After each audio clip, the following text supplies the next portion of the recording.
Hello, and today we want to talk about something that is really at the root of all of our identities, and that is gender.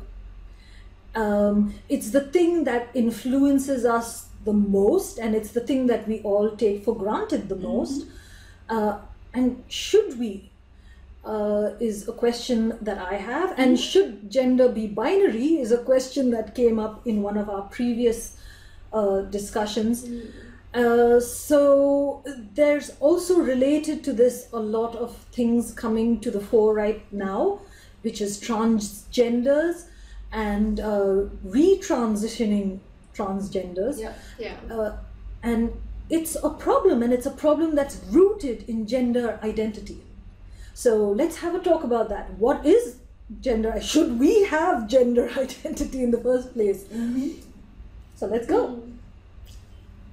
All right, gender, very, very interesting. I think it is interesting how they came about to be and how we start to define like how a boy should behave, how a girl should behave. And I think maybe it comes from, say, boys most of the time are physically stronger, girls most of the time are emotionally stronger, and maybe their roles started to get defined based on these. But then you get some guys who are not physically stronger, some girls who are not emotionally stronger, then you get all these variations. Exactly. So I think it's quite unhealthy when we step it down to that.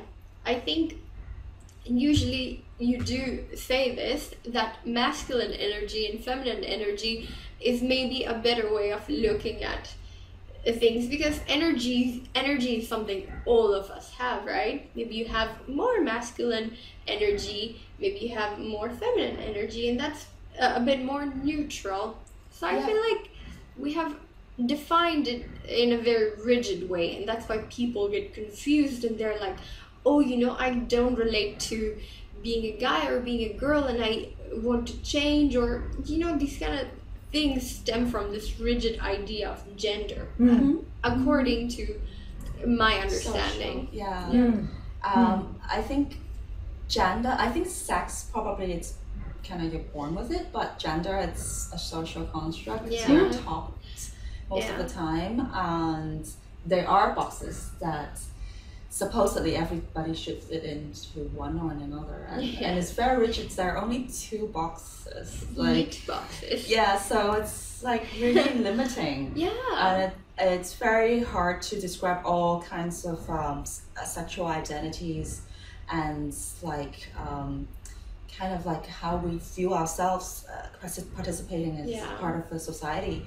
So I don't know, I think our society should think about gender in a more fluid way. I think we mentioned it last time as well.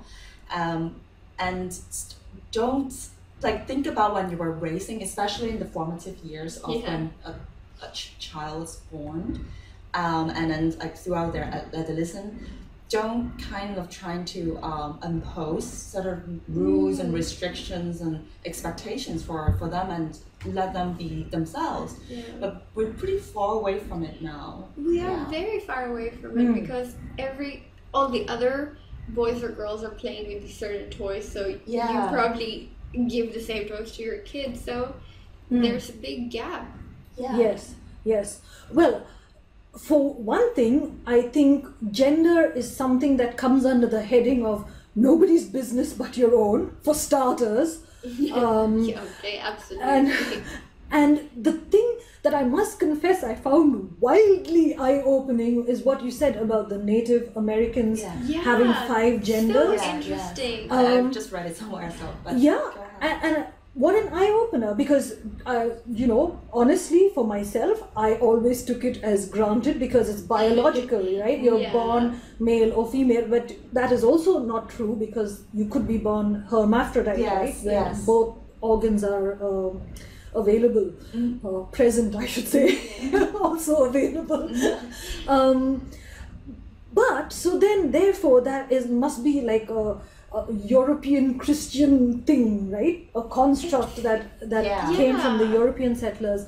Because I'll tell you what, and India also has this major hang up about sex and gender and stuff. But you know, if you look at ancient Indian carvings, I was talking to someone about this recently. There was all sorts of people and animals having at it. I mean, with great liberty. So where did we go wrong, you know? I mean, and when did it become okay to stick your nose into something so personal? Yeah. You know, when does society have a right to dictate what someone's gender should or shouldn't be, or argue with them? Right. Yeah, I think it should be noted that this whole notion of fitting people into two genders is largely to do with how our society is organized by nuclear families. That, you know, in the modern society, I don't know how modern it is anymore actually, but you're supposed to have like a husband and wife and then children together, and then your whole like government system, tax system and everything's like even education and things like that, it's based on that assumption. And built around it. It's built around it, exactly. So and then to kind of like continue this kind of like neatly kind of organized, not even neatly, like it's just like rigidly organized way of life, then you teach your children that you're either male or female, so that you can fit into those kind of like gender roles, and then exactly. And because of that, because it's neatly stacked, it is difficult for the majority of people to relate to someone who feels differently. Exactly. And that's why I think all this hate or these misunderstandings come from this, because you just do not know how to relate to this. And then some people start saying things like, no, you know, you're just misguided, or you can change this notion, you just change your mindset, or you need therapy, or blah blah blah, blah, all these things, you know, because they just find it so difficult to relate to this because they don't feel this way, so they think everyone else doesn't feel this way. Right. Well, and then the reason all these huge debates like gay marriage and all that arise is primarily because the benefits of marriage, like the tax breaks, the whatever have you, healthcare, is tied to marriage. Now, what if you don't want to marry someone other? So it's all rubbish originating from this whole idea. Well, and the whole thing that a certificate makes a marriage or a partnership is also archaic. Exactly. What if you don't want to get married? You're still in a very loving relationship. That doesn't change anything. Or if you are in a marriage, that doesn't necessarily mean you're in a good relationship, you know? Yes. And so then the stupidity of it all is to tie official things like death benefits and insurance and stuff like that to that certificate. And this raises a whole bunch of inconjunct things, simply so people are contorting themselves to fit with a system that no longer fits. Right? So that's rubbish. That's true. It reminds me, I think somewhere in Europe, if you live with your partner for a certain amount of years, then you get the same benefits as a married couple. And I feel like that makes more sense, because you are sort of a married couple, then, you know, you don't necessarily have to sign a contract. But that's still a tax, right? Because two people can just up one day and get married and immediately the benefits kick in, right? Why should someone... So again, it's society saying, if you stay together 3 years, then we think you're serious.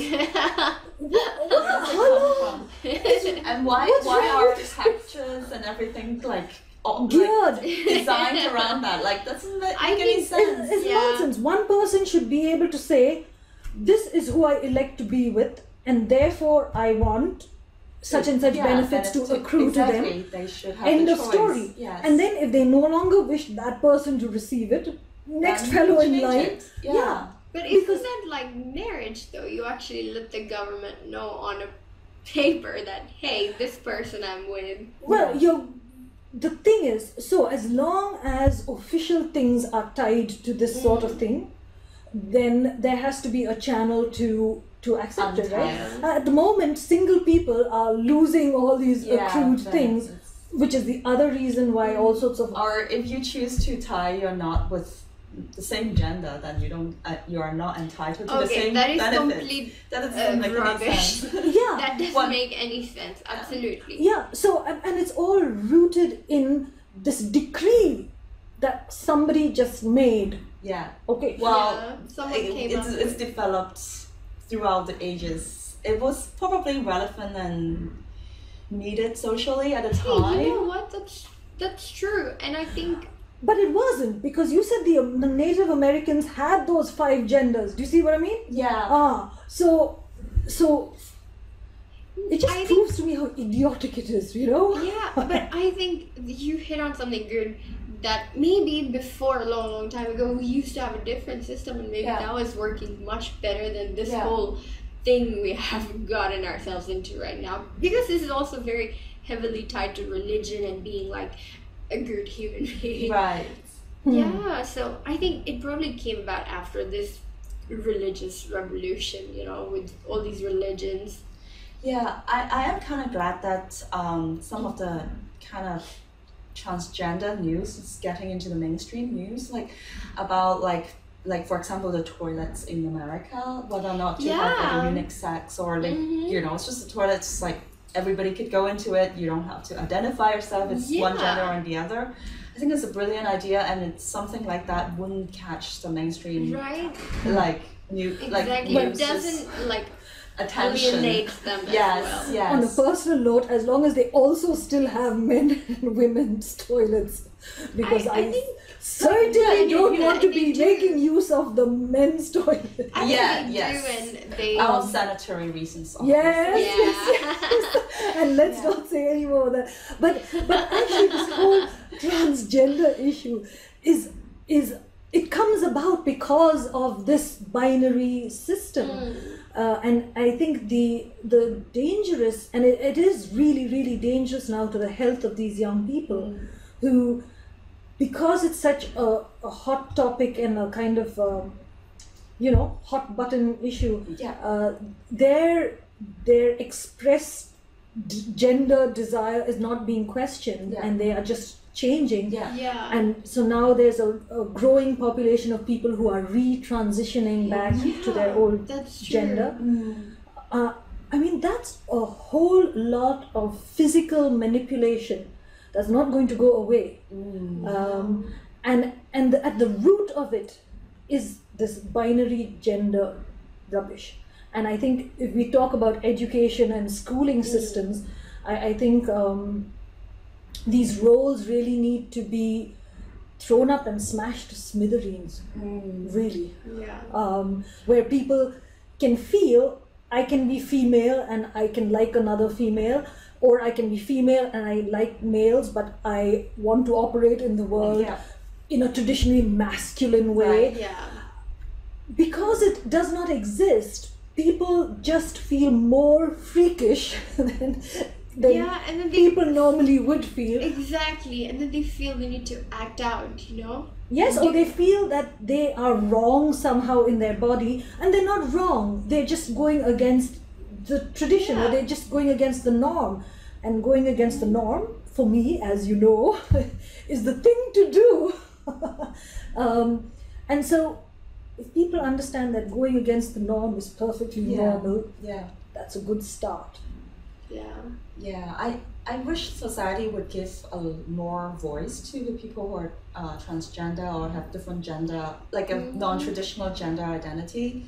It's like, personally, I actually don't have a lot of exposure. I mean, I read about the issues and something like that, but I mean, I have a friend who actually underwent surgery to become a woman, and she described to me that it was really painful, and it was like for a couple of months she couldn't work, but she became the person she wanted to be.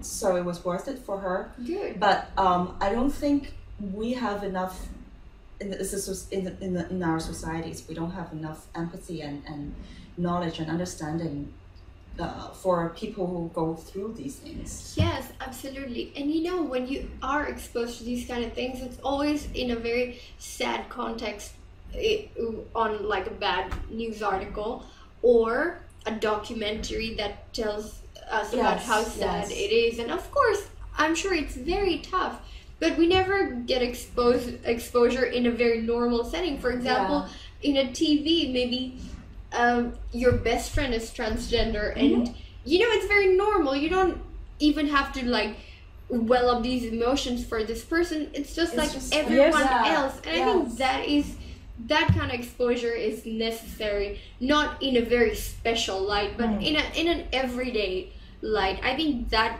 helps people to relate to these all kinds of characters easily. Normalize to men. it. Yeah, exactly. Men, women, transgender. You know, everything is normal because you see it in like good settings that you can relate to. I agree with you. And then people growing up having the similar sexual orientation or sexual identity, they could look into this character and feel like, they're everywhere. And maybe they don't exist in their own Nothing is wrong with me. Groups, but it exists in society, and they have the solace, and then they could be more confident into who they are. They don't have to struggle as much. See something similar in children's shows where they put kids of different nationalities in a program so that everybody can relate to the character. And I think we can do the same with gender too. Yes, without question. Actually, when I was reading that article about people who changed over and then retransitioned, the thing that jumped out at me was what you just said, who they are. They had no strong sense of who they are, their truth. And you know, this is a topic dear to my heart, and I think that is really the focus, or should be the focus, when someone expresses this, for them to first find out really what is their truth. And really, is it, they call it body dysmorphia or something like that, right? Where their intrinsic birth gender is alien to them. So that's a good case for a transition, right? Like your friend, he feels he's in the right body, she feels or is it because of their sexuality, as in they are not heterosexual, so they think whole different ball game, you know? And that was what happened to one of the girls who actually retransitioned back. She was lesbian, and she thought she had to be male to be right, but no. And this is something so very, very personal that misguided counselors, and this is what happened, you know? I mean, people are so willing to give people so much rope that they're hanging themselves. Where I think more focus has to be on what is really going on. Who are you? And intrinsically, who we are is our gender. Exactly. And then solidify that. And I think when teenagers usually go through this period where they are not sure about who they are and they're figuring things out, I think they need a buffer period, especially because these years are very important and formative years. They need a buffer period to really learn about their gender, just like any other thing, you know? I don't think kids should be pushed into these kind of things because they have very severe impact on their lifespan, even. And going back to your point, if they could have more exposure to people who had gone through the same journeys, they can skip through all those like self-hate, self-doubt, low self-esteem, and just confusion, and then get through the periods, and then just really figure out who they are faster. Because a lot of the times, a lot of people, they're confused on their own, by themselves. They don't have access to information. And it goes back to society, like to kind of present different ideas and different kinds of like lifestyles, so that young people, they don't have to be confined in their confusion. They could grow to be who they are easier. Yes, but the problem with society defining it as them is because then it's always a binary choice, right? Even transgender or no transgender is still binary. I mean, I don't doubt, having very little experience of this myself, but I don't doubt that there are unique permutations and combinations for every person. And this whole opposing and pushing force. You know, there's one sector of society that totally, no way, this is unnatural. That and then there's another sector of society saying, do whatever you want. I mean, you know, people, can we have like a middle ground of no pressure? And just no definition also would be a wonderful thing to have. But obviously we're not going to get it. But just no pressure is a good starting point. Yeah, no pressure. And for teenagers themselves, I would like to say, don't listen to either voice, you know, opposing or... but that's easier said than done for teenagers, especially when you have everybody just like pecking at you. But the good thing that came out of this, at least the couple of girls who did the video, that's exactly what they said. We don't want to listen to either argument. We finally, but then that was after so much physical pain and mental, you know, and psychological anguish. But they reached the conclusion that they were better off just listening to themselves and their bodies. That's interesting. And so that is the most valid message, I think, from this kind of identity crisis, and it's an identity crisis of epic proportions. Right. Don't. Oh, so if you must listen, don't be influenced. You know, and that's where that buffer period comes in, where you just sit with it. Yeah, exactly. And I think that's very, very important to not push them in any direction. Yeah, absolutely. To sum this up, so what would your suggestions or points be? I think we need more discussions and more discovering of different gender identities in society. And I hope that it will become more and more of a mainstream topic. Yeah. And mainstream, it's like in the mainstream mindset. I think it's not good to have rigid definition. I totally agree with you. But I think it's good to understand what transgender people feel and how they grow up and how they transition, so that when we have family and friends going through the same thing, we can be the support that they need. And that's basically my conclusion. What about you guys? Hey, what do you think?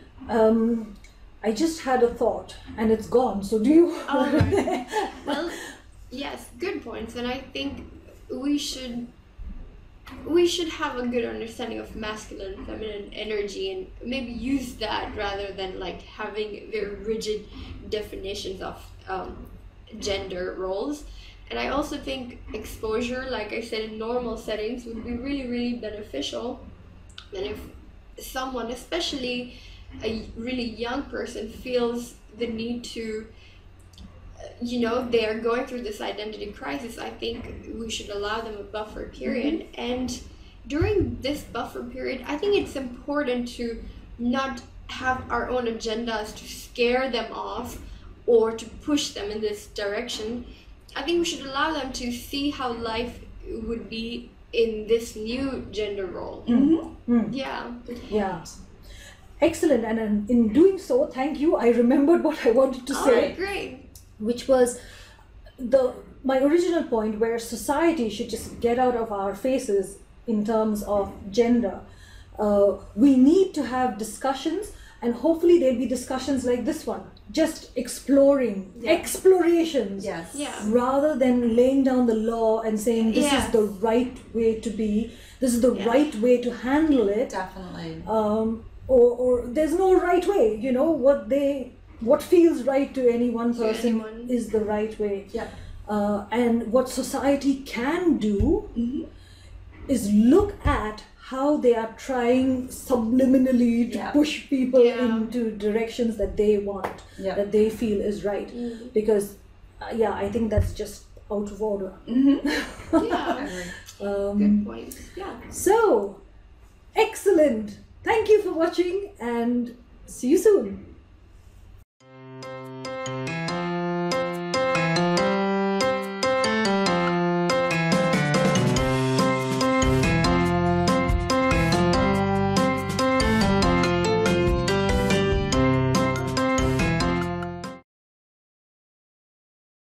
Hi, my name is Cosmo, and I'm a user experience designer. I like to use design thinking to promote social good, and I think conversations like this is a great way to start rethinking our world. That's why I'm doing this. Hello, my name is Ghazala. I'm a big believer in providing people with the right tools to expand their perspective. I'm doing this to bring awareness to us collectively. Hi, my name is Penny, and I really think the conversations that we have with each other in this world could do with a major upgrade. So that's the reason I'm doing this.